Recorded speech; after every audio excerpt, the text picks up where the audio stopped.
The wind howled through the pines like a widow's lament. And Silas McCoy knew it would be another long night. He sat by the dying fire, watching the embers pulse red against the darkness, same as he'd done every night for 12 winters now. The coffee in his tin cup had gone cold hours ago, but he kept it clutched between his weathered hands, finding comfort in the familiar weight of it. Outside his cabin, snow fell steady and silent, piling up against the rough-hewn logs he'd cut himself back when Martha was still alive, back when this place felt like home instead of a tomb. He reached up and touched the gold band hanging from a leather cord around his neck. The metal was warm against his chest, warmed by his body heat, but it might as well have been ice for all the comfort it brought him. Martha's ring, too small for any of his fingers, but he couldn't bear to bury it with her. Some nights, when the loneliness pressed in tighter than a bear trap, he'd hold it up to the firelight and remember how it looked on her delicate hand. Foolish old man, he muttered to himself, voice rough from disuse. Days could pass without him speaking to anything but his horse, and even then, only when necessary. The cabin creaked and settled around him. One room, sturdy built, with a stone fireplace that took up most of the north wall. A bed in the corner with a quilt Martha had sewn from scraps of their old clothes. A table with 2 chairs, one that hadn't been sat in for 12 years. Her Bible still rested on the mantel, pages yellowed and edges worn soft from her daily reading. Silas stood, joints protesting the movement. 43 years on this earth, the last 12 of them harder than all the rest combined. He fed another log to the fire, watching sparks spiral up the chimney like souls ascending to heaven. Martha would have liked that thought. She always could find beauty in the simplest things. The larder was getting low.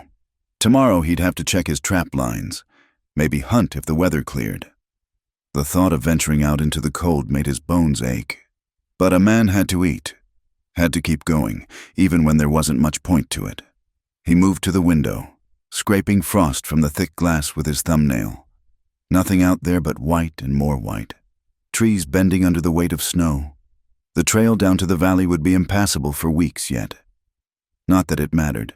Wasn't anyone he needed to see down there anyway. Townfolk had stopped trying to draw him out years ago. At first, after Martha died, they'd come calling with casseroles and sympathy, widows with marriageable daughters in tow. But Silas had turned them all away, polite but firm. How could he explain that his heart was buried 6 feet deep on the hillside behind the cabin? That every morning he woke up and had to remember all over again that she was gone. The consumption had taken her slow and cruel. He'd watched her waste away despite all his prayers, all the remedies the traveling doctor had sold him. In the end, she'd been so light he could carry her easy as a child. Her last words were about the spring garden she'd never plant, the children they'd never have. Silas returned to his chair, picking up the piece of elk horn he'd been carving.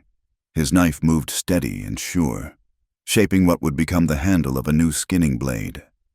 His hands needed the work, needed something to do besides remember how they'd trembled as he'd built her coffin from the pine boards he'd been saving for a barn. The fire popped, sending a shower of sparks against the screen. In the brief flare of light, he could almost see her there in the other chair, head bent over her mending, humming some half-remembered hymn. But then the flame died back, and there was only emptiness and shadow. He'd thought about leaving 100 times, packing up what little mattered and heading further west. Maybe California, where they said the sun shone year-round. But every time he'd made up his mind to go, he'd walk out to her grave and find himself unable to abandon her. She'd loved these mountains, loved the cabin they'd built with their own 4 hands. Leaving would be like losing her all over again. So he stayed. 12 winters now. 12 springs, summers, and autumns too. The seasons turned and Silas endured, neither living nor dying, just existing in the space between. He trapped and hunted, traded pelts for supplies twice a year, and spoke to no one about anything that mattered. Some nights, the worst nights, he'd drink the whiskey he kept for medicinal purposes and talk to her empty chair. Tell her about the deer he'd seen at the Salt Lick, or how the beavers were damming up the creek again. Sometimes he'd even argue with her memory about things that didn't matter anymore. whether to plant potatoes or turnips. If they should get a milk cow come spring, the mountain folk, the few he encountered checking trap lines, had taken to calling him the Ghost of Granite Peak. They'd see him moving through the trees like smoke, there and gone before a man could call out a greeting. The young ones thought him touched by tragedy, and maybe they were right. What was madness anyway, but grief that had overstayed its welcome? Silas set down his carving, suddenly weary beyond measure. The storm was picking up outside, wind rattling the shutters like skeletal fingers.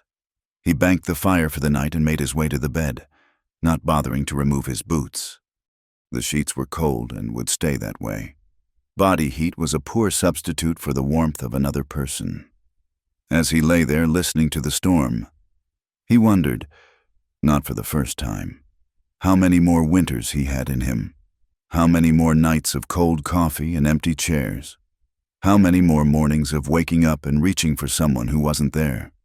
Martha would have wanted him to move on, find happiness again. She told him as much in those final days, gripping his hand with what little strength remained. But promises made to the dying were sacred things, and he'd sworn to love her until his last breath, even if that love had become a chain, binding him to this lonely mountain existence. The wind screamed louder, and somewhere in the distance, a tree gave way under the weight of snow, crashing down with a sound like thunder. Silas closed his eyes and waited for sleep, for the brief respite of dreams where Martha still lived and the cabin rang with laughter instead of silence. Tomorrow would come, bringing with it the same routine of survival that had sustained him these 12 long years. Coffee at dawn, check the livestock, mend what needed mending, one foot in front of the other, one day bleeding into the next, until spring came again to these unforgiving mountains. And maybe, though he didn't dare hope for it anymore, spring would finally bring an end to winter's grip on his frozen heart. The storm struck without mercy 3 days later, worse than anything Silas had seen in years. It came howling down from the north like a living thing, turning the world white and deadly. He'd spent the morning securing the cabin, bringing in extra firewood, checking that the shutters were latched tight. The horses in the lean-to stable were restless, sensing what was coming. By noon, visibility had dropped to mere feet. By evening, the temperature had plummeted so far that spit would freeze before it hit the ground.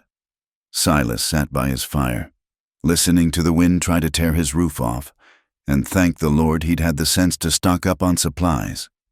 It was near midnight when he heard it, a sound that didn't belong to the storm, faint, almost lost in the screaming wind, but unmistakably the cry of a horse in distress. Silas sat up straighter, straining to hear. There it was again, closer this time. No animal should be out in this weather, which meant... He was already reaching for his coat when the pounding started on his door. Weak, desperate, human hands, but barely. Silas grabbed his rifle from its place by the door, checked it was loaded, then lifted the heavy bar. The wind nearly tore the door from his hands. Snow swirled in, stinging like needles, and there in the howling darkness was a figure collapsed on his threshold. Small, covered in ice, one hand still raised to knock again. Lord Almighty, Silas breathed. He slung the rifle over his shoulder and bent to grab the person under the arms, dragging them inside. It took all his strength to force the door shut again against the wind. In the firelight, he could see it was a woman, young, from what he could tell beneath the ice crusting her face. Her lips were blue, eyes closed, body shaking so hard it was more like convulsions than shivers. She wore a traveling cloak over what looked like a schoolmarm's dress, both garments soaked through and frozen stiff. Silas didn't think, just acted. He'd seen men freeze to death before, knew how quick the cold could claim a body. He pulled her closer to the fire, started stripping off the frozen outer garments. The cloak crackled like paper as he peeled it away. Her hands were bare, fingers white with frostbite. "Miss," he said, voice rough. "Miss, can you hear me?" No response. Her breathing was shallow, rattling. He needed to get her warm, fast. But as he reached for the buttons of her dress, his hands froze. Martha's face flashed before his eyes, The impropriety of it. A man alone with an unconscious woman. Another violent shake racked her body, and practicality won over propriety. She'd be dead by morning if he worried about what was proper. He worked quickly, efficiently, stripping away the wet clothes and wrapping her in the thick wool blankets from his bed. Then he lifted her. She weighed next to nothing, and placed her in his chair by the fire. Her hair, dark blonde where it wasn't matted with snow, had come loose from its pins. In the firelight, with her face so pale and still, she looked like one of those porcelain dolls he'd seen in the general store window down in Cedar Falls, too delicate for this hard country. Silas built up the fire until it roared, then set about making something hot for her to drink when she woke. If she woke. He tried not to think about another woman's still face, another body gone cold despite all his efforts. He found her horse an hour later when he went to check on his own animals. The poor beast was huddled against the stable wall, near dead from exhaustion and cold. A lady's saddle, he noted. Good quality leather, with initials tooled into it.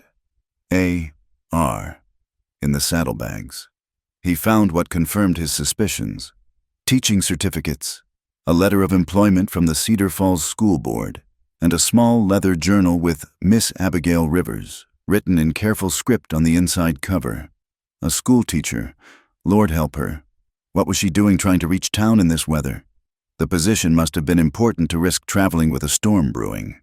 Or maybe she was running from something more dangerous than weather. Back inside, he found her stirring. Her eyes fluttered open, green as summer leaves, and fixed on him with terror. "Easy," he said, holding up his hands. "You're safe. Found you half frozen on my doorstep." She tried to speak, but only a croak emerged. He fetched the tea he'd prepared, helped her take small sips. Color was returning to her cheeks, though her hands still shook. "Where?" she managed finally. "Where am I?" "McCoy Cabin, about 15 miles northeast of Cedar Falls. Storm caught you." "The children," she whispered, struggling to sit up. "I'm supposed to... The term starts..." "Nobody's going anywhere in this weather," Silas said firmly. "That storm's fixing to blow for days. You're lucky to be alive." She seemed to notice then that she was wrapped in blankets, her dress hanging to dry by the fire. Pink bloomed across her cheeks, but she had the sense not to make a fuss about it. Practical, then good. Hysterics wouldn't help either of them. "I'm Abigail Rivers," she said, voice stronger now. "The new school teacher for Cedar Falls. I thank you for your kindness. Mr. McCoy, Silas McCoy." Recognition flickered in her eyes. "The mountain man. They spoke of you at my last stop. Said you lived alone up here since..." She trailed off, seeming to realize she was treading on painful ground. "Since my wife died," he finished flatly. 12 years now." An awkward silence fell, broken only by the storm's fury and the crackling fire. Silas busied himself checking the shutters, adding more wood to the fire, anything to avoid looking at the woman in his chair, in Martha's chair. "I'm sorry," she said softly, "for your loss, and for imposing on your solitude. Weren't your fault. Storm would have caught anyone off guard." He paused, studying her. "Though most folks would have had the sense to wait it out somewhere safe. You running from something, Miss Rivers?" She stiffened, drawing the blankets tighter. "I had a position to fill. The children need a teacher." It wasn't a lie. Exactly. But it wasn't the whole truth either. Silas had spent enough years reading Sign in the Wilderness to know when something was being hidden. The way her eyes darted to the door, the tension in her shoulders. This woman was running from more than weather. "Well," he said finally, "you're here now, and here you'll stay until it's safe to travel. Could be days, could be a week. Hope you ain't too particular about your accommodations." She looked around the sparse cabin, taking in the single room, the narrow bed, the distinct absence of anywhere else to sleep. "I've slept in worse places. Mr. McCoy, I won't be a burden, I promise. I can cook, clean, help with whatever needs doing. Just focus on getting warm for now," he said gruffly. The thought of having another person in his space, touching Martha's things, disturbing his carefully maintained solitude, made his chest tight. But what choice did he have? He couldn't turn her out to die. He fetched Martha's old nightgown from the trunk at the foot of the bed. It had sat there untouched for 12 years, still smelling faintly of the lavender sachets she'd loved. His hands trembled as he held it out to her. "This'll fit better than those wet things. I'll step outside. Let you change." The storm nearly knocked him flat when he opened the door. He huddled in the lee of the cabin, snow stinging his face, and tried not to think about the woman inside wearing Martha's clothes, sitting in Martha's chair, alive and warm where Martha would never be again. When enough time had passed, he knocked before entering his own home. She was dressed now, the nightgown hanging loose on her slight frame. She'd wrung out her hair and was trying to comb it with her fingers. "There's a proper comb in the trunk," he heard himself say, "and more blankets if you need them." "Thank you." She met his eyes, and something passed between them, an understanding that this was hard for him, that she'd try to make it less so. "I'll sleep by the fire, if that's all right. The chair is comfortable enough." He knew he should offer her the bed, but couldn't make the words come. That was a bridge too far. Having another woman in the bed he'd shared with Martha. She seemed to understand this too, settling into the chair without complaint. The wind howled louder, and somewhere outside a tree branch snapped like a gunshot. The storm was worsening. They were trapped here together, two strangers with their own ghosts, while winter raged outside the door. Silas lay down fully clothed on top of the covers, staring at the ceiling. On the other side of the room, he could hear her breathing, still slightly labored from her ordeal, alive, present, the first person to share this space with him since he'd carried Martha out for the last time. Lord help them both. Dawn came late and gray, the storm still raging beyond the walls. Silas woke to find the fire burned low and the woman shivering in her chair despite the blankets. Without thinking, he rose and built the fire back up, then set about making coffee and breakfast. She stirred as the smell of frying bacon filled the cabin. Her eyes, when they opened, held a moment's confusion before memory returned. She sat up straighter, wincing. "How do you feel?" he asked without looking at her directly.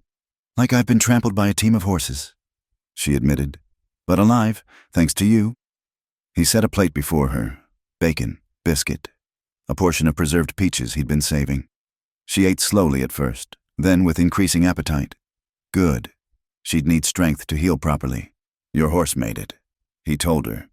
"Got her in the stable with mine. She'll pull through." Relief flooded her features. "Thank goodness. Poor Buttercup. I pushed her too hard trying to outrun the storm." Silas poured coffee. The routine of hosting another person coming back stiff and rusty, like a gate that hadn't been opened in years. He found himself moving carefully around her, maintaining distance, as if she might vanish if he got too close. "These are your wife's things," she said quietly, touching the nightgown. "I'm sorry. This must be difficult for you. Clothes are meant to be worn," he said gruffly. No sense in them moldering in a trunk. But his eyes betrayed him, lingering on how the fabric draped differently on her smaller frame, how her movements brought life to something he'd preserved like a relic. Martha had been taller, fuller figured. This girl, for she couldn't be more than 25, seemed made of bird bones and determination. "Tell me about her," Abigail said softly. If you want to." The question caught him off guard. Nobody had asked about Martha in years. Most folks figured his silence on the subject was answer enough. But something about this woman's quiet presence, the way she didn't push or pry, just offered the opening, made words rise in his throat. Martha Jane Sullivan, before she was McCoy. He found himself saying, "Prettiest girl in 3 counties, and somehow picked me. We came out here together 8 years after the war, built this place board by board." His hands tightened on his coffee cup.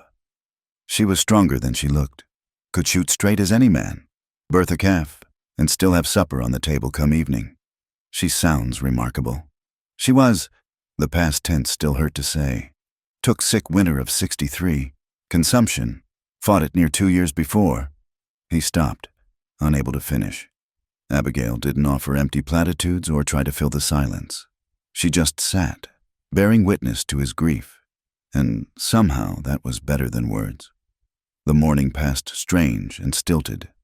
Silas went about his usual chores, checking the stock, bringing in wood, maintaining the fire, hyper-aware of her presence. She tried to help, but her frost-bitten fingers were clumsy, and exhaustion still clung to her like a second skin. "Rest," he ordered when he caught her swaying on her feet while trying to wash the dishes. "You nearly died last night. Body needs time to recover." She sank back into the chair reluctantly. "I hate being useless. Ain't useless to heal proper. Be more trouble if you sicken from pushing too hard." He brought her Martha's sewing basket. Figuring she might want something to occupy her hands, she fingered the neat spools of thread, the silver thimble worn smooth from use, with something like reverence. "May I?" she asked, holding up a half-finished quilt square. The breath stuck in his throat. Martha had been working on that quilt when she took sick, planning it for the baby they'd hoped would come. He'd never had the heart to finish it or throw it away. Seeing it in another's hands was like watching his memories take physical form. "I suppose," he managed.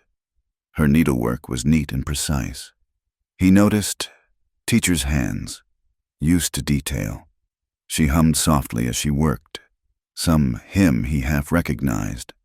The domestic scene was so achingly familiar yet wrong that he had to escape outside, storm or no storm.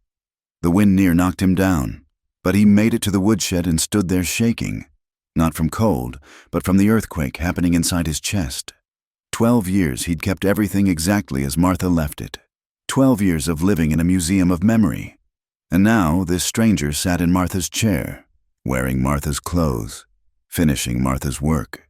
And he wanted to scream at her to stop, to leave everything untouched, to let him preserve his grief in peace.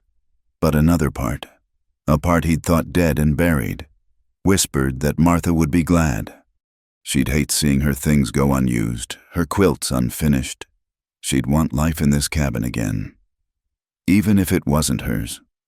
When he returned, snow-covered and wind-burned, Abigail looked up with concern.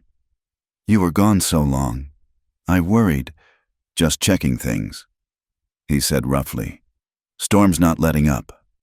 She'd progressed considerably on the quilt square, he noted. The pattern was coming together. Wedding ring, Martha's favorite. His throat closed up again. That night, she tried again to sleep in the chair, but he could hear her shifting, trying to find comfort in the hard wood. Her feet, he noticed, were still pale from cold. Circulation not fully returned.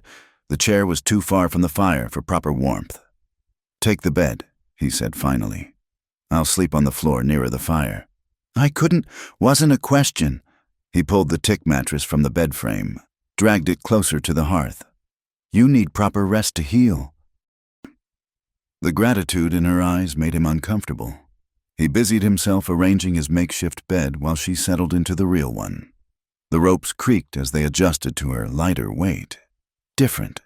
Everything was different. "Mr. McCoy," she said into the darkness, "I know I'm disrupting your life, your peace. I'm more sorry than I can say." He stared at the fire shadows dancing on the ceiling.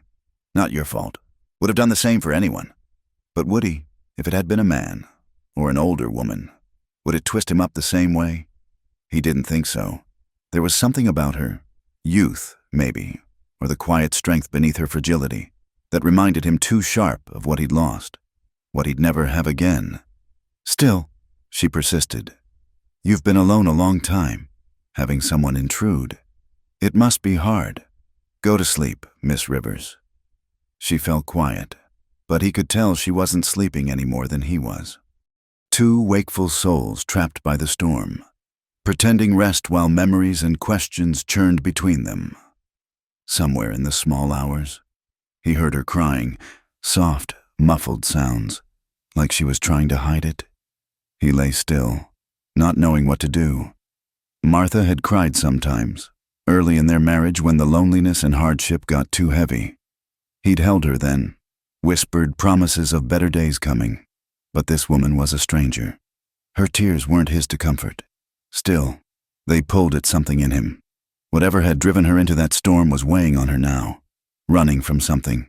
He'd guessed, a bad situation made worse by desperation. He knew that feeling. After Martha died, he'd run too, not in distance, but in depth, burrowing into these mountains like a wounded animal. The crying stopped eventually. Her breathing evened out. Silas lay awake until dawn, caught between past and present, between the wife he'd buried and the woman he'd saved. The storm raged on, sealing them in together, and he wondered if God was playing some cruel joke, or maybe, a tiny voice suggested, offering a second chance he wasn't ready to take. When weak daylight finally filtered through the shuttered windows, he rose quietly to start another day, but as he moved about the cabin, he was aware that something fundamental had shifted. The careful order of his grief had been disturbed. Life, uninvited but undeniable, had found its way inside. The storm held them prisoner for 6 days, 6 days of forced proximity that wore down Silas's defenses like water on stone. By the 3rd day, they'd fallen into an uneasy rhythm. He'd rise early to tend the fire and animals. She'd have coffee ready when he returned. She mended clothes while he carved, both working in companionable silence that reminded him painfully of evenings with Martha. "You're wasting kindling," Abigail said on the 4th morning, watching him split wood. "Here, let me show you." Before he could protest, she'd taken the hatchet from his hands and demonstrated a cleaner technique for splitting the pine rounds. Her movements were practiced, efficient. "Where'd a schoolteacher learn to split wood like that?" he asked, genuinely curious. A shadow crossed her face. "My father's farm, before he died." She handed back the hatchet. "I wasn't always meant for teaching." He sensed a story there but didn't push. She'd tell him, or she wouldn't. Meanwhile, he filed away this new piece of information. Farm girl turned teacher, comfortable with work, running from something. The puzzle of her grew more complex. That afternoon, while checking the trap lines near the cabin, he found wolf tracks, fresh ones, circling the property. The pack was getting bold, driven by hunger and storm. He'd need to keep vigilant watch. "Teach me to shoot," Abigail said when he mentioned the wolves. "You don't know already. Father thought it unladylike. But being ladylike won't stop wolves." Sound reasoning. He pulled down the spare rifle, a Winchester that had been Martha's. His hands only trembled a little as he showed Abigail how to load it, how to sight down the barrel. Don't jerk the trigger, squeeze gentle-like, and mind the kick. She was a quick study, her stance naturally balanced. After dry-firing practice inside, he set up a target on the porch. Visibility had improved enough to see 20 feet. Her first shot went wide. The second clipped the target's edge. The third hit dead center. "You've done this before," he accused. A small smile played at her lips. "Maybe once or twice, when Father wasn't looking." That evening, as she'd stirred a pot of beans and cornbread baked in the Dutch oven, he found himself talking more than he had in years. About the mountain, the best hunting spots, which plants were medicinal and which would kill you. She absorbed it all with the same intensity she'd shown with the rifle. "Why aren't you married?" The question slipped out before he could stop it. "Pardon, that's not my business." She was quiet long enough he thought she wouldn't answer. Then, "I was supposed to be. That's why I'm here. Why I had to leave." The beans bubbled. The fire crackled. Outside, the storm was finally beginning to weaken. "He was my father's choice," she continued, voice carefully neutral. "A business partner, widower with 3 children who needed a mother and a fortune that needed an heir. Father owed him money. I was payment of sorts." Silas's hand stilled on the piece of antler he was carving. "That why you run?" He wasn't a kind man. His first wife died under questionable circumstances. When I refused the match, he decided to take what he considered already his. Her knuckles were white on the spoon handle. I left that night with what I could carry. The teaching position was a godsend. Far enough away, respectable work, a chance to disappear. He follow you? I don't know. Maybe I covered my tracks well. But men like that don't like being denied. The protectiveness that surged through him was unexpected and unwelcome. This wasn't his fight. She wasn't his to protect. But the thought of some man hunting her through these mountains like prey set his teeth on edge. That night, she finished Martha's quilt square and started another. He watched from across the room, pretending to read Martha's Bible but really studying how the firelight caught in Abigail's hair, how her fingers moved sure and steady with the needle. "What will you do when the storm clears?" he asked. "Go to Cedar Falls. If they'll still have me, I'm nearly a week late now." "They'll understand. Weather's been fierce all over. And after that," she shrugged. "Teach, live quietly, hope to stay hidden." It wasn't much of a life, he thought. But then, what was his? At least she had purpose beyond mere survival. The fifth day brought a break in the weather. Weak sunshine filtered through clouds, and the wind dropped to merely unpleasant instead of deadly. Silas used the reprieve to dig out pathways to the stable and woodshed, check the animals more thoroughly. The horses had weathered the storm well enough, though feed was running low. Inside, he found Abigail had reorganized the kitchen shelves. "I hope you don't mind," she said quickly. But the arrangement made no sense. Preserves next to the ammunition, coffee with the medical supplies. Martha was the organized one. He admitted, "I just put things wherever after. I'm sorry. I should have asked. No, it's better, more sensible." That night, she made venison stew from his stores, adding herbs he'd forgotten he had. The familiar taste of civilized cooking made his eyes sting. How had he lived so long on barely scorched meat and hardtack? "You're too thin," she observed, watching him eat. "When's the last time you had a proper meal?" He couldn't remember. Eating had become just another chore, fuel to keep going, but this, the savor of it, the care taken, this was different. "You'll make some man a fine wife," he said, then immediately regretted it as her face shuddered. "I thought so once. Now I just want to be left alone." He understood that, the want for solitude, for safety in isolation. But looking at her across his rough table, lamplight soft on her features, he also remembered what it was like to share space with someone, to have another heartbeat in the darkness. The storm returned that night with renewed fury, as if making a last stand. They sat by the fire, him sharpening knives, her reading from one of the few books she'd brought, poetry, which she offered to share. He declined, but liked listening to her voice shape the words. "Do you ever get lonely?" she asked suddenly. "Used to it," he said roughly. "That's not the same as not feeling it." He looked up to find her watching him with those green eyes that seemed to see too much. "Lonely's just another word for alive. Means you remember what it was like not to be alone." "Is it worth it?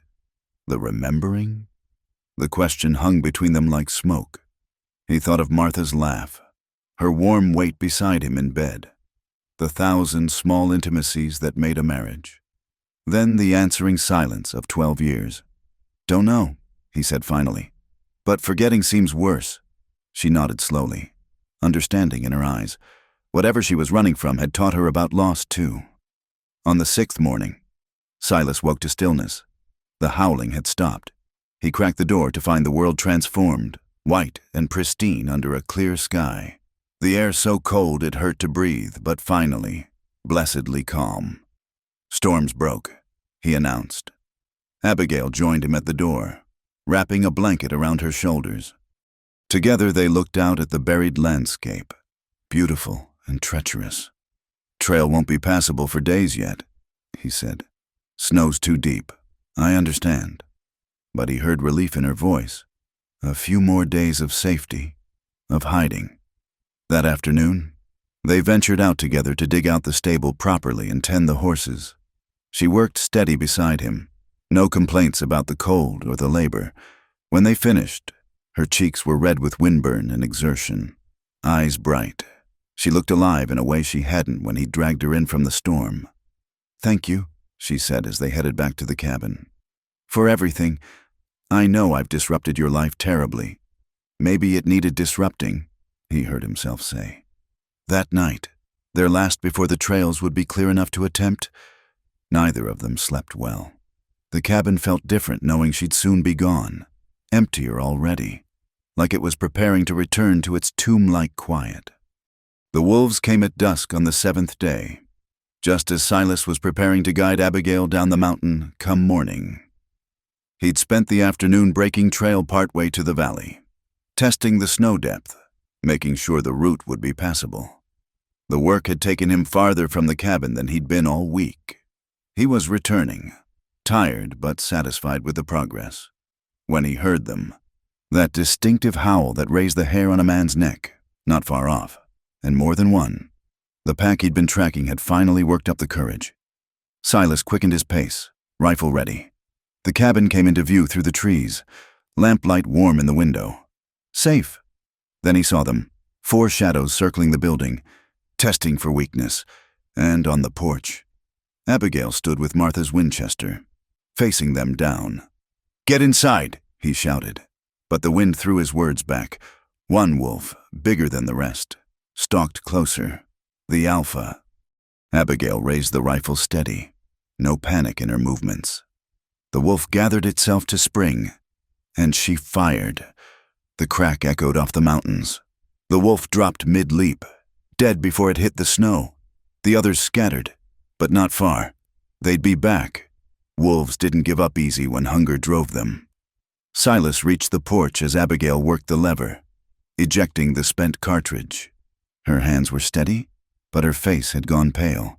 "Good shot," he said. "It was coming right at me. I could see its eyes." She swayed slightly. He caught her elbow, guided her inside. "First kill's always hardest. You did what needed doing." She sank into the chair by the fire, still clutching the rifle. "Will they come back?" "Likely, but we'll be ready." He barred the door solid and checked all the shutters. The remaining wolves howled outside, mourning their leader and working up fresh courage. It would be a long night. "I'll take first watch," he said. "I won't sleep anyway." "Might as well keep you company." They sat vigil together, rifles across their knees, listening to the wolves prowl and call. Sometimes shadows passed the windows, testing, always testing. Twice more Silas had to shoot through the shutters when they got too bold. Abigail reloaded for him, movements becoming practiced.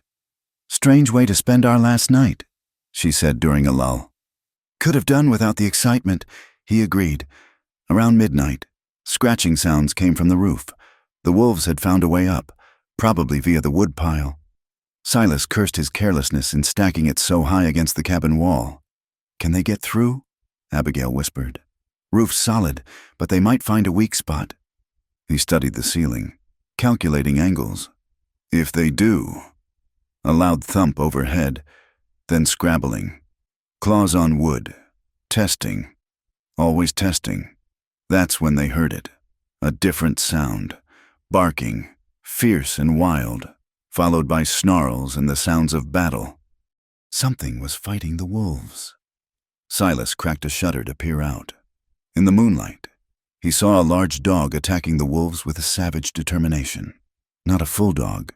Maybe something of wolf in it too, but fighting against its wild cousins with all the fury of the domesticated defending territory. "Where did it come from?" Abigail breathed beside him. "No idea, but it's giving them hell." The fight was brief but vicious. The dog was outnumbered but fought with intelligence, using the cabin wall to protect its back. When the wolves finally retreated, bloodied and beaten, the dog stood panting in the snow, victorious but wounded. "It's hurt," Abigail said. Before Silas could stop her, she was unbarring the door. "Woman, are you mad?" But she was already on the porch, making soft calling sounds. The dog, definitely part wolf. Silas could see now, watched her warily. One ear was torn, and blood matted its gray-brown fur. "Come on," she coaxed. You saved us. Let us help you. Might be rabid, Silas warned, but he kept his rifle lowered. The animal's eyes were clear, intelligent, cautious but not crazed. Slowly, so slowly, the dog approached. It sniffed Abigail's extended hand, then, amazingly, allowed her to touch its head. When she stepped backward toward the door, it followed. Don't know if this is wise, Silas muttered, but he let them both in. The dog immediately went to the fire and collapsed, exhausted. In the light, they could better see its injuries, bites and scratches, but nothing fatal. It was male, young but full-grown, with that rangy build of animals that lived hard. Poor thing, Abigail murmured, fetching water and clean cloth. He's all bones. The dog allowed her ministrations with surprising patience. When she'd cleaned the wounds best she could, she offered him leftover stew meat. He ate ravenously, but with manners, not snapping or gulping. Got some training, Silas observed, or at least human contact. Maybe belonged to a trapper who didn't make it through winter. He's ours now, Abigail said firmly. He earned that much. Silas started to point out that she was leaving come morning, that there was no ours. But the words died unsaid. The dog had stretched out between their chairs, clearly claiming his place by the fire, standing guard even while exhausted. What should we call him? She asked. Scout, Silas said without thinking. Always testing ahead, looking for danger. Good name for a guard dog. Scout, she tried it out, and the dog's ears pricked. I think he likes it. The wolves didn't return that night. Maybe Scout's ferocity had convinced them to seek easier prey, or maybe they were regrouping. Either way, the dawn came peaceful and bright. Silas stepped out to assess the damage and found wolf tracks everywhere. Around the cabin, on the roof, circling the stable. They'd been under siege worse than he'd realized. Without Scout's intervention, the pack might have found a way in. When he returned, he found Abigail packing her few belongings. The reality of her departure hit him fresh. Tomorrow at this time, he'd be alone again. Just him and apparently a half-wild dog. About Scout, she began awkwardly. I know I said he was ours, but obviously he should stay with you. He knows these mountains. Might follow you anyway. Dogs choose their people. As if understanding. Scout rose and went to sit by Abigail's feet. She stroked his ears absently, and Silas felt something twist in his chest at the domestic picture they made. I wish, she started, then stopped. What? Nothing. It's foolish. He waited, letting silence draw out the words. I wish things were different, she said finally. That I could stay. Not here necessarily, she added quickly, but somewhere I didn't have to keep running. Somewhere I could just be. The yearning in her voice matched something in his own chest. They'd both been running in their own ways, her from the past chasing her, him from a future without Martha. Maybe you don't have to run, he said carefully. Town's got a sheriff. Law means something out here. You don't know him, don't know what he's capable of. Her hand stilled on Scout's head. He has money, influence, and he doesn't like being denied. Most bullies don't, but they also don't like witnesses. Harder to make someone disappear when folks know where they are. She looked at him then, hope warring with fear in her eyes. You think Cedar Falls would protect me? Think they'd try. Good people there, mostly. And you'd have work, purpose. Kids need teaching. And I'd be close enough to visit, sometimes, if that would be all right. The question hung delicate as frost between them. Would it be all right? To have her drift in and out of his life like seasons, to wake up his heart just enough to hurt? Trails open both ways, he said gruffly. Scout whined, sensing the tension, or maybe the sadness underneath it. Smart dog. That night, their last, they talked until the fire burned low. About everything and nothing. Her students back east. His memories of the war. Books they'd both read. Places they'd never see. The kind of meandering conversation that happened when people were storing up words against coming silence. When she finally retired to the bed and he to his pallet. Scout stretched out between them like a bridge. standing guard still, but also connecting them across the dark space. Tomorrow would bring partings and uncertainty. But tonight, with wolves held at bay and warmth shared against the cold, they were simply three survivors who'd found each other in a storm. It was enough. It had to be. They made it halfway down the mountain before Silas spotted the riders. 3 men, working their way up the trail from Cedar Falls. Even at distance, something about them set his instincts on edge. Their horses were too fine for locals, their coat cuts too city proper. They rode spread out, systematic, like they were searching for something. Or someone. "Back," he said quietly, guiding Abigail behind a stand of pines. Scout growled low in his throat. She'd gone rigid beside him. "It's them! It's him!" Through the trees, Silas could make out the lead rider now. Tall, broad-shouldered, wearing a black coat that probably cost more than most folks saw in a year. He sat his horse like a man used to having his way, scanning the trail with cold patience.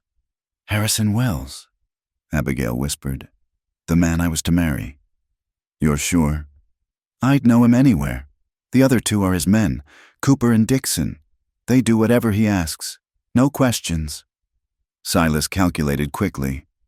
3 armed men. Open ground between here and the cabin. No way to circle back without being spotted. Going forward meant riding right into them. "Can you shoot moving targets?" he asked. "If I have to. Might come to that, but first we try talking." He checked his rifle, made sure his Colt sat easy in its holster. "Stay behind me. If shooting starts, you take Buttercup and ride hard for the cabin. Bar the door and wait." "I won't leave you." "You will. Scout, guard." The dog pressed against Abigail's legs, understanding the command. Together, they emerged from the trees, Silas leading, rifle casual across his saddle but ready. Wells saw them immediately, his face lit with triumph before settling into a mask of civilized pleasantness. He spurred forward, his men flanking him. "Miss Rivers," he called when they were in earshot. "What a relief to find you safe. We've been terribly worried." "Mr. Wells." Her voice was steady, but Silas could feel her trembling behind him. "As you can see, I'm quite well." Wells's eyes flicked to Silas, assessing. "And you are?" "Silas McCoy. This is my land you're on." "Ah, the hermit. We heard in town you might have seen Miss Rivers. I'm grateful you gave her shelter from the storm." His smile didn't reach his eyes. "I've come to escort her home. Seems to me the lady's headed where she wants to go," Silas said mildly. "There's been a misunderstanding. Miss Rivers and I are engaged. Her father is dead," Abigail cut in. "And I never agreed to marry you." Wells's jaw tightened. "Your father's debts are not mine to pay with my freedom." The 2 men with Wells shifted restlessly. The one called Cooper had his hand near his gun. Dixon was circling slowly, trying to get a better angle. "That's far enough," Silas said to Dixon. The man stopped but didn't back off. "Mr. McCoy," Wells said, voice still pleasant but with steel underneath. "I appreciate your hospitality to my fiancée. But this is a private matter. I'm sure you understand." "Understand plenty. Lady says she doesn't want to go with you. That's the end of it. I could make it worth your while, say $100, for your trouble. Not for sale." Wells's mask finally slipped, showing the cruel edge beneath. "200, and you keep breathing." Scout growled louder. The horses shifted nervously. "That's enough, Harrison," Abigail said, moving her horse forward despite Silas's gesture to stay back. "You can't buy or threaten your way into owning me." "Own you?" Wells laughed. "Ugly sound. My dear, I've owned you since your father signed the papers. Your property, same as his house, his debts, his obligations. The law is quite clear. No law says a woman has to marry against her will," Silas said. "Perhaps not, but the law does care about theft. She took jewelry, money when she fled. My property." "I took nothing of yours," Abigail said fiercely. "Only what was mine." "The courts might see it differently, especially when I explain how you've been compromised." living alone with a man for days. His smile was vicious now. Who would have you after that? What choice would you have but to accept my protection? Silas felt the shift in the air, the moment before violence. Cooper's hand was moving, but Abigail was faster. The shot cracked loud in the mountain air. Cooper's hat flew off, a neat hole punched through the crown. His hand froze halfway to his gun. The next one goes lower, Abigail said, Martha's Winchester steady in her hands. You little... Dixon started forward, but stopped when Silas swung his rifle to cover him. Lady's got the right to defend herself, Silas said conversationally. Man goes for a gun. Well, that's clearly self-defense. Any court would see it so. Wells had gone very still, finally understanding he wasn't dealing with a helpless woman and a simple mountain man. You're making a mistake, both of you. I have resources, influence, and we have guns and the high ground, Silas pointed out. Also, the lady's a dead shot, as your man discovered. Now, seems to me you've got two choices. Turn around and head back where you came from, or push this and see how it ends. This isn't over, Wells said. I'll have the law on you. Kidnapping, theft. Try it, Abigail said. I'll tell them about your first wife, about the bruises I saw, about the night she fell down the stairs. Wells went white, then red. You can't prove anything? Maybe not, but people will talk. They always do. Is your reputation worth that much to you? For a long moment, nobody moved. The mountain wind whispered through the pines. Scout stood stiff-legged, ready to attack at a word. Finally! Wells yanked his horse around. This isn't finished, he snarled. You can't hide forever. Don't need forever, Silas said. Just longer than you're willing to look. The three men rode off. Cooper still missing his hat. Dixon throwing murderous looks over his shoulder. They watched until the riders disappeared around a bend. Abigail lowered the rifle with shaking hands. He'll be back. Maybe, maybe not.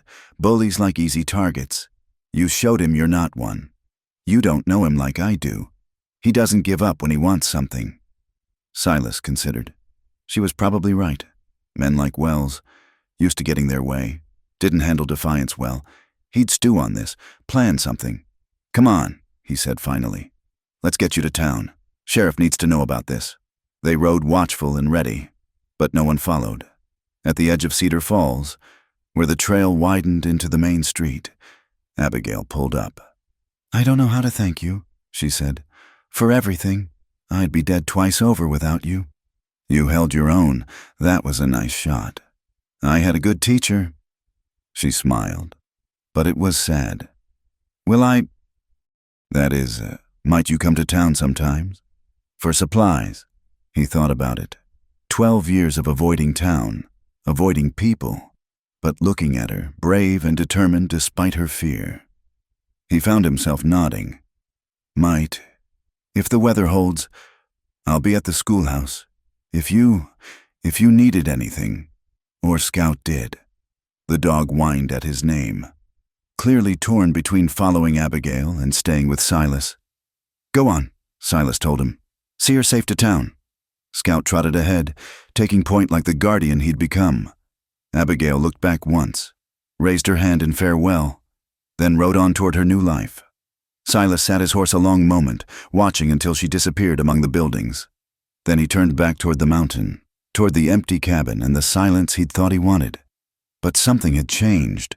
The weight he'd carried for 12 years felt different now. Not lighter exactly, but shared somehow. Like he'd finally put down part of the load. Wells would be trouble. He knew. Men like that didn't forget slights. But Silas found he didn't much care. After 12 years of living like a ghost, he'd remembered what it felt like to protect something worth protecting. The trail home stretched long and lonesome ahead. But for the first time in years, he found himself thinking beyond the next meal, the next storm, the next empty day. Thinking about trips to town for supplies, about a schoolhouse where a brave woman taught children their letters, about a future that held more than just endurance.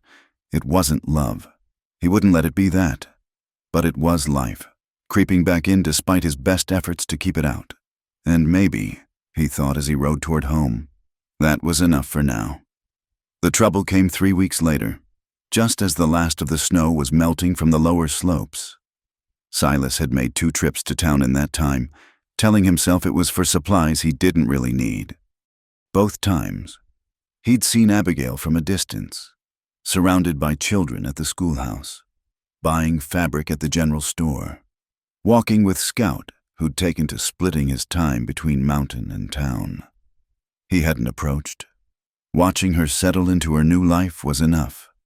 The townsfolk had taken to her, especially after word spread about her standing up to Wells. Sheriff Daniels had sent Wells and his men packing when they'd tried to file charges, telling them Cedar Falls protected its own, but Silas knew it wasn't over. Men like Wells didn't give up easy.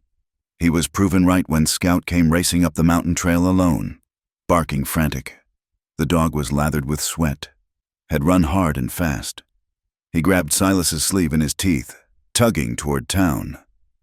Abigail. Silas breathed. He didn't need more explanation. Grabbed his rifle, Colt, extra ammunition, saddled his horse in record time and rode hard, Scout leading the way. The schoolhouse was in chaos when he arrived. Children huddled crying while their parents formed an angry crowd.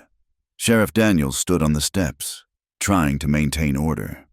"What happened?" Silas demanded, pushing through. The sheriff's face was grim. Wells came back, with a judge from Denver and legal papers. Claims Miss Rivers is a thief and worse. When I wouldn't hand her over without proper investigation, they took matters into their own hands. Took her? About an hour ago. Said if she wouldn't come willing, they'd make her. Had 6 men this time. Daniels spat in disgust. Nothing I could do against those numbers, not without deputizing the whole town and starting a war. Which way? North Trail. But Silas, they've got legal papers. Don't care about papers. He was already moving when the sheriff caught his arm. Wait, you go alone. You'll get yourself killed. And her too, likely. Then come with me. Daniels hesitated. I can't leave town unprotected. I'll go. This from Tom Morrison, the blacksmith. Miss Abigail taught my Sarah to read. I owe her. And me. Samuel Chen, who ran the laundry. She never treated me different for being Chinese. Within minutes. Silas had 8 men ready to ride. Not gunfighters, but solid townsmen who knew right from wrong. It would have to be enough. They caught up to Wells's party at Widow's Canyon, a narrow stretch where the trail wound between high rock walls. Perfect for an ambush, which is exactly what Silas had in mind. He positioned his men along the rim while he rode down alone, Scout beside him. Wells had stopped to rest his horses, confident in his escape. Abigail sat rigid on her horse, hands tied. Wells's man Cooper holding her reins. That's far enough. McCoy. Wells called as Silas approached. I have legal authority now. Interfere and you'll hang. Let me see these papers. Wells produced them with a flourish. Silas pretended to study them while really checking positions. Counting men.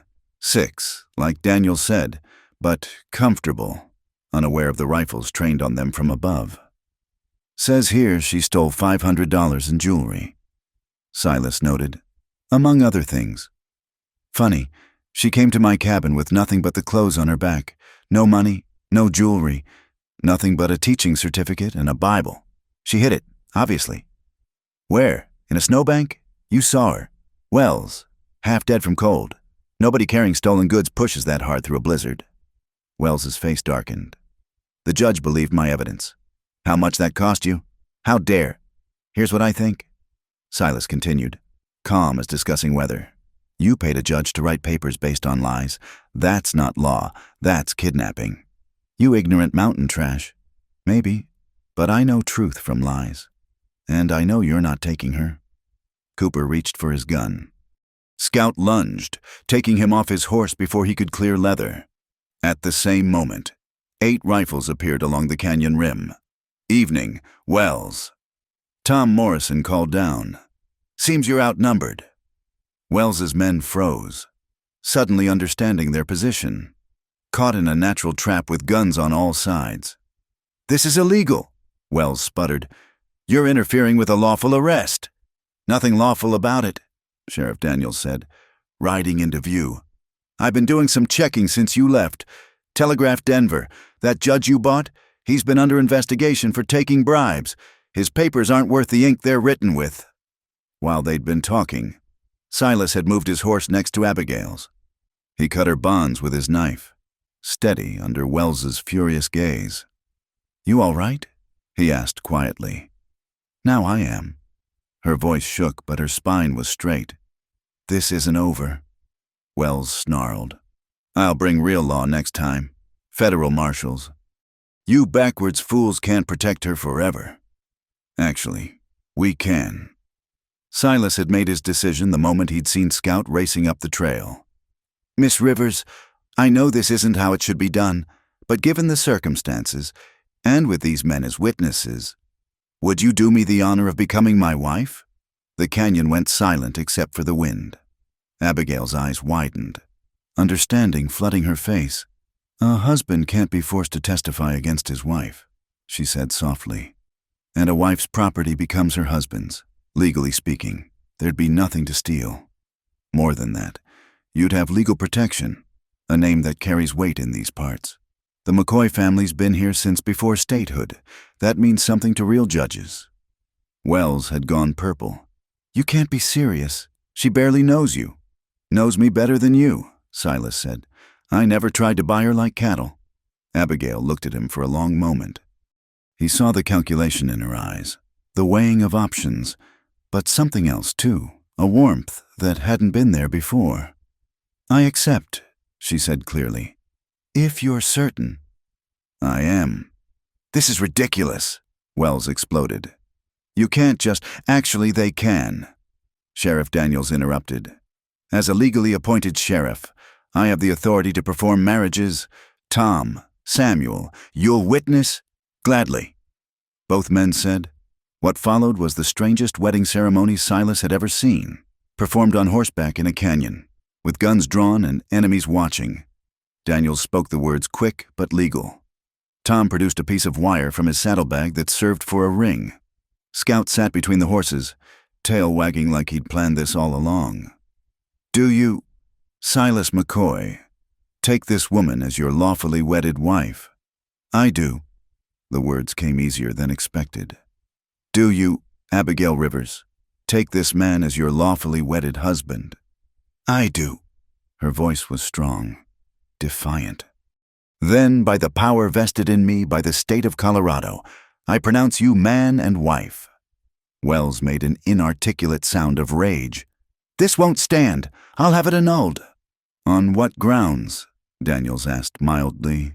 "Two adults of sound mind, married willingly before witnesses. Nothing more legal in the world."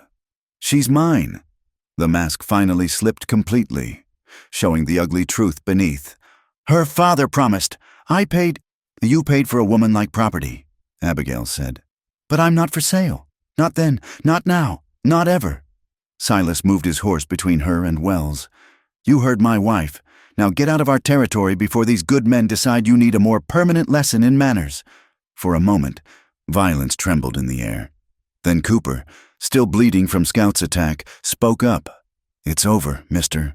Wells. She's married, legal married. Nothing more to do here." Wells looked around at the rifles, at the determined faces of the townsmen, at Silas, who sat relaxed but ready. Finally, he wheeled his horse around. "You'll regret this," he said. "All of you. Only thing I regret is not shooting you when I had the chance." Silas said, "Don't come back. Wells, next time I won't be so civilized." They watched until Wells and his men disappeared down the trail. Only then did the tension ease. The townsmen lowered their rifles, grins breaking out. "Well," Tom Morrison said, "that's not how I expected this day to go." "Congratulations, Mrs. McCoy," Samuel added with a bow. "Mrs. McCoy." Silas saw Abigail touch the wire ring. Reality settling in. They'd done it. Married. For protection. For legal reasons. For necessity. But married all the same. "We should get back," Daniel said. "Make this official with proper paperwork. And I expect folks will want to celebrate. Not every day Cedar Falls gets to run off a villain and host a wedding." As they rode back toward town, Abigail moved her horse next to his. "Thank you," she said quietly. "Though I'm not sure you know what you've just taken on." "Could say the same to you." "I mean it. Silas, this changes everything. I can't ask you to—" "You didn't ask. I offered." He met her eyes. "It's done, Abigail. For better or worse. Like the vows say. Like the vows say." Scout trotted between them, tongue lolling, pleased with how things had turned out. And despite everything, the strange circumstances, the threat of Wells, the 12 years of grief he still carried, Silas found himself sharing the dog's satisfaction. He'd stood by while one wife died. He wouldn't stand by and let another be taken, even if she wasn't really his wife. Not in the way Martha had been. This was protection, partnership, necessity. But riding toward town with her beside him, he wondered if maybe, given time, it could become something more. Spring came slow to the mountains that year, but when it finally arrived, it brought changes that ran deeper than melting snow. Silas stood on the porch of the cabin, watching Abigail work in the garden she'd insisted on planting. 4 months married now, and still he sometimes forgot and expected to see Martha when he turned around. But Martha had never hummed while she worked, never wore her hair in that practical braid that came loose by midday, never looked up at him with those green eyes that saw too much. "You're brooding again," Abigail called without turning around. "Just thinking. Dangerous habit for a man." She stood, brushing dirt from her hands, one going unconsciously to the small swell of her belly. 3 months along. Doc Stevens figured. The news had stunned them both into silence when they'd found out. They'd kept separate beds those first weeks after the hasty wedding, polite strangers sharing space, careful not to intrude. But proximity and loneliness had their own logic. One cold night, she'd cried from nightmares about Wells. He'd held her, just for comfort. One thing had led to another, natural as sunrise. And now— "Wells sent another lawyer," she said, joining him on the porch. "Sheriff Daniels told me yesterday. And, same as before, Daniels sent him packing. Told him Mrs. McCoy was a respectable married woman expecting a child, and any further harassment would be met with force. The wire ring had been replaced with Martha's gold band, resized to fit. Silas had offered it one evening without words, and she'd understood. Not a replacement, but a continuation. Martha would have wanted her ring worn, wanted the cabin filled with life again. Scout barked from the meadow, chasing rabbits he'd never catch. The dog had adjusted to their new life, easiest of all, splitting his time between guarding the cabin and following Abigail to the schoolhouse. The children loved him, and he bore their attention with patient dignity. "Do you regret it?" Abigail asked suddenly. "The marriage? Everything that's happened?" Silas considered. 4 months ago, he'd been a ghost haunting his own life. Now the cabin smelled of fresh bread and flowers. Now he had reasons to go to town beyond supplies. Now he lay awake not from grief, but from feeling the baby move under his hand. "No," he said simply. "Do you? How could I regret being free, being safe, having—" She gestured at the greening valley, the solid cabin, the life they were building. "Having this? It's not what you planned. Schoolteacher married to a mountain hermit. Plans change." She linked her arm through his. "I still teach 3 days a week. Best of both worlds." It was true. The town had been understanding about her reduced schedule, especially once her condition became known. Some of the older women had taken to visiting, bringing advice and baby clothes. Slowly, Silas found himself drawn back into the community he'd abandoned. "Letter came for you," Abigail said, producing an envelope. From Denver. Silas recognized the legal seal. Inside, brief and to the point. Harrison Wells had died in a saloon fight in California. His estate was in chaos, his debts mounting. There would be no more threats from that quarter. "It's over," he said. Handing her the letter, she read it twice, as if not quite believing. Then, carefully, she fed it to the stove fire. Good riddance. That night, as they sat by the fire, him carving a cradle, her sewing tiny clothes, the past felt properly past for the first time. Martha's ghost rested peaceful, blessing rather than haunting. The future stretched ahead uncertain, but no longer empty. I was thinking, Abigail said, if it's a boy, maybe Samuel, for your father. And if it's a girl? Martha, she said firmly. Martha Jane McCoy. If that's all right? Silas's hand stilled on the cradle. She'd have liked that. Liked you. I hope so. I talk to her sometimes. When I'm alone, thank her for the man she helped shape, for the home she built. Is that strange? No stranger than me asking her permission before I proposed. Abigail laughed. The sound bright as spring water. Did she give it? Wind blew right through the canyon just then. Took that as a yes. Scout padded in, shaking snow from his fur. Winter's last gasp. He settled between their chairs, content, through the window. Stars emerged sharp and clear. Somewhere an owl called, and its mate answered. Read to me? Silas asked, nodding at the book of poetry she'd left on the table. Which one? The one about hope, with the feathers. She smiled, understanding, as her voice shaped Emily Dickinson's words about the thing with feathers that perches in the soul. Silas felt something he'd thought lost forever. Contentment. Not the sharp joy he'd known with Martha, but something quieter, deeper. A second chance shaped by loss but not defined by it. The baby kicked, strong enough for him to feel when he placed his hand over Abigail's. New life quickening where he'd thought only death could dwell. Scout's tail thumped approval. The fire crackled warm. And sweetest in the gale is heard, Abigail read.